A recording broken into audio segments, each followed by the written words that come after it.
Sabi guys, muntik na akong mapilay doon. Hello guys, kumusta kayo lahat? Welcome back to my YouTube channel. Guys, hindi tayo magluluto ngayon. Ang gagawin natin ay ipapakita ko sa inyo kung paano natin i-develop itong maliit na farm. Imagine, 20 years itong hindi nagalaw.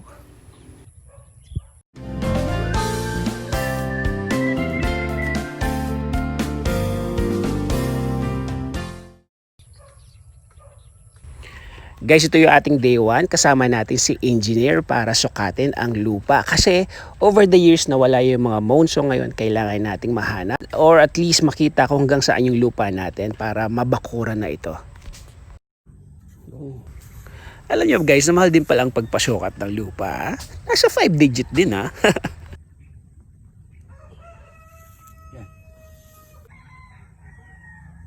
Ipapakita ko sa inyo ang development ng lupang ito. Imagine guys, ang tagal na talaga hindi ito nagalaw. Actually nagalaw naman to, pero ang nangyari, nung nagtanim sila ng puno dito, pagbalik ng kapatid ko, wala lahat yung mga halaman na tinanim, especially yung mga mangga. So I think from there on, tinaman na silang bumalik dito. So ngayon, dahil mahaba-haba ang aking bakasyon dito sa Pilipinas, eto ang aking pinagkakabalan ngayon. Ang pag-develop dito sa maliit na lupa. Ayan. So 1 week na kami nagtatrabaho dito guys. Ayan. So bali ang ginagawa nila, ayan, nagpa-fence sila. Naglalagay sila ng fence, buo. Ayan. At soon baka magtatayo tayo ng a tiny house dito. Di ba? Mga hindi nakakalam, ito yung tinatawag na balong-balong. Yan. So dito usually nilalagay yung either siguro mga kambing o kaya kalabaw, di ba? So ayan, meron diyan ito para sa kalabaw yan, sigurado. Yung ano bang tawag dito? Nakalimutan ko tawag diyan. Sa amin tawag dito are. Dayami I think, no? Oh, siguro dayami. Dayami nga tawag diyan. I think so. Hindi ko na maalala. So ayan. Ayan, ito yung ano, siliguelas daw to, itong halaman na to. Ito yung ano, kalabasa. O tingnan mo, sarap nito, oh. Itong mga bulaklak ng kalabasa. Masarap to sa suka mais, di ba? So kahapon, ito yung mga ginawa nila. So bali, ayan, nilagyan na ng semento para matibay yung ating mga fence. Pag natapos sila dito, maglalagay sila ng cyclone. Siguro about, pinag-iisipan ko pa kung 4 feet or 6 feet ang taas ng cyclone ilalagay. Pero, ayan, hanggang dyan. Ito yung mga siliguelas, ha. Ayan. Hindi ko alam kung kailan pa to magkakabuo, pero I think malapit na rin to.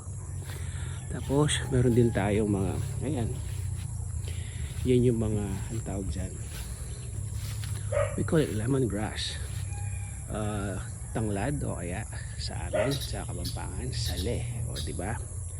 So ayan, medyo 1 week na rin kami nagtatrabaho dito.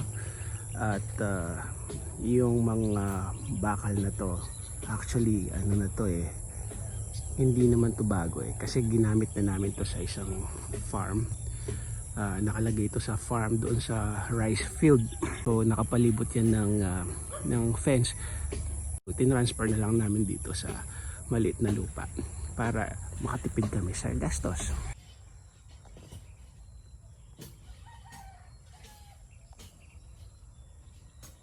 Guys, alam niyo ba kung ano ang nasa likod nito? Ito ay kulungan ng baboy. Grabe, hanggang doon yan, ha? So bali natabunan na talaga siya ng, ng mga halaman, or I would say mga damo na sobrang laki na. So bali bubuksan namin to at eventually baka makapag lagay na rin tayo uli ng baboy soon. Nililinis nila ito ngayon para at least makita na natin yung laki nung kulungan, di ba?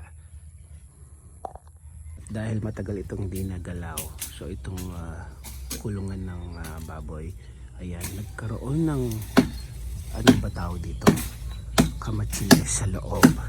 So ngayon patanggalin namin to, tsaka yung Madaming damo na dito, maraming halaman na tumubo dito. At susubukan namin buhayin muli itong kulungan ng baboy. No? At baka siguro, dahil farm naman dito at nagpaalam naman na kami dun sa mga katabi namin dito na pwede naman mag-alaga ng baboy. Kahit konti lang, di ba? Ayan, siguro maglalagay tayo dyan. Hindi ko alam kung paano ito, either alisin ko ng buo o hayain ko lang dito. Talagang sa sobrang tagal na, tignan mo, tumubo na talaga yung kamansiles sa loob. O, diba? Ayan, si Manong, ang gagawin nilang maghapon ngayon ay ito, yung first morning nila, tatabas muna sila ng mga damo, tapos mamaya magpo-proceed sila sa paggawa ng fence. Tutuloy nila yung fence mamaya.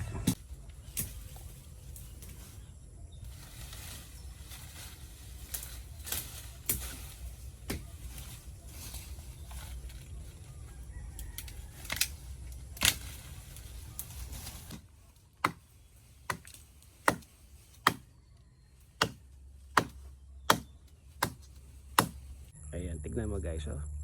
Ang ganda ng location. We are in front of the Mount Arayat. Diba? Ayan, so sobrang ganda ng place.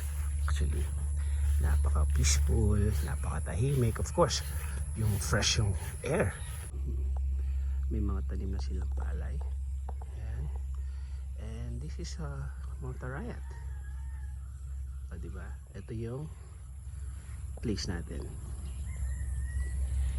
So magtatanim tayo ng mga fruit bearing trees dito at baka mag-alaga na rin tayo ng baboy or mga siguro mga itik or mga bibe.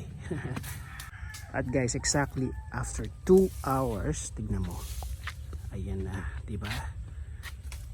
Halos naalis na nila lahat yung damo. Grabe, ang laki talaga nitong kulungan na to, promise.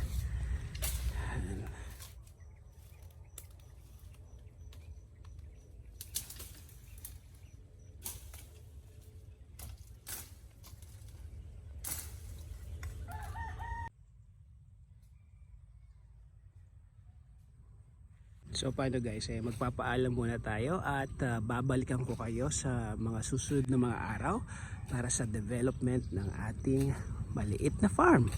Ha? Ala, mukhang habulin ako nito O sige guys, until next time everybody, please comment down below kung gusto niyo lumalapit na. Teka, lumalapit na.